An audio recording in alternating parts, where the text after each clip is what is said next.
আসসালামু আলাইকুম। দেশ এবং প্রবাসে সবাইকে আমি আন্তরিক অভিনন্দন, শুভেচ্ছা জানাই। হ্যাঁ, আমি একজন প্রবাসী। প্রবাসী হয়ে আমি প্রবাসীর পক্ষ থেকে কিছু কথা শেয়ার করতে যাচ্ছি। দেখেন, আমরা প্রবাসীরা, আমরা পাড়া প্রতিবেশী, আত্মীয়স্বজন যারা মোটামুটি প্রবাসে আসে নাই, উনারা মনে করে যে আমরা প্রবাসীরা অনেক ভালো আছি।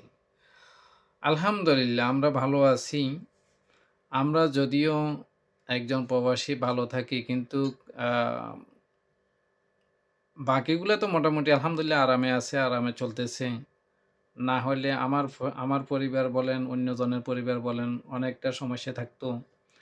তো তাই বলে আমরা অন্ততপক্ষে কষ্ট থাকলেও, যদিও আমরা অনেক কিছু কষ্ট থাকে, কিন্তু আমরা এগুলা অ্যা মানিয়ে নিতে হয়। দেখেন, আমরা হতভাগা, যে প্রবাসীরা আছি আমরা হতভাগা। আপদে বিপদে কোনো একটা উৎসবে আমরা তো সম্ভব হয় না আমাদের যাওয়া আসা করা। অনেক সময় সমর্থ থাকলেও যাওয়া সম্ভব হয় না। কারণে অকারণে কারো প্যাচগোছ আছে, হয়তো কারো ভিসা শেষ হয়ে যার, আর কারো হয়তো ভিসা শেষ না হইলেও হয়তো বাড়ি থেকে আসছে ৯ মাস ১০ মাস হইছে, কিন্তু পকেটে টাকা আছে, এখন যদি যায় আবার নতুন করে কর্জ হবে। এগুলা চিন্তা ভাবনা করে অনেকে চাইলেও সম্ভব হয় না।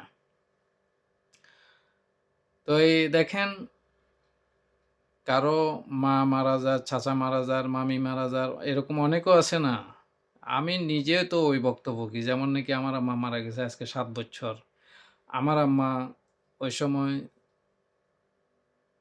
চিটাং হসপিটালে, অথচ আমি এখানে একটা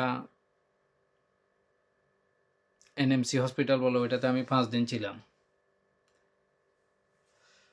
তো কিন্তুক মার জানাজাতে শরিক হইতে পারিনি, যাইতেও পারিনি। তো চাচাও মারা গেল, চাচাকেও আর দেখা সম্ভব হয় নাই। তো এই ধরনের বোন মারা গেল, বোনকেও দেখি নাই। তো এটা আমাদের প্রবাসের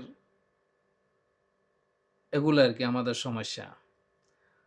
তো হয়তো কারো ছেলে-মেয়ে হচ্ছে, দেখতেছে না।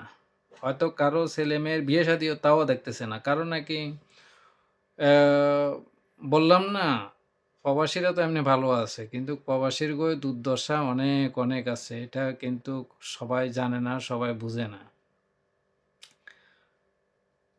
তদুপরি একজন প্রবাসীর ব্যথা, বেদনা এগুলা দেশের মানুষ এগুলা বুঝতে চায় না।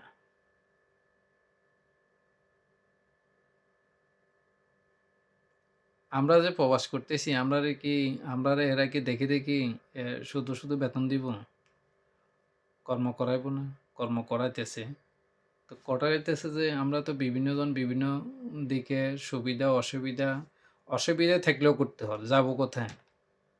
কার কাছে যাবে?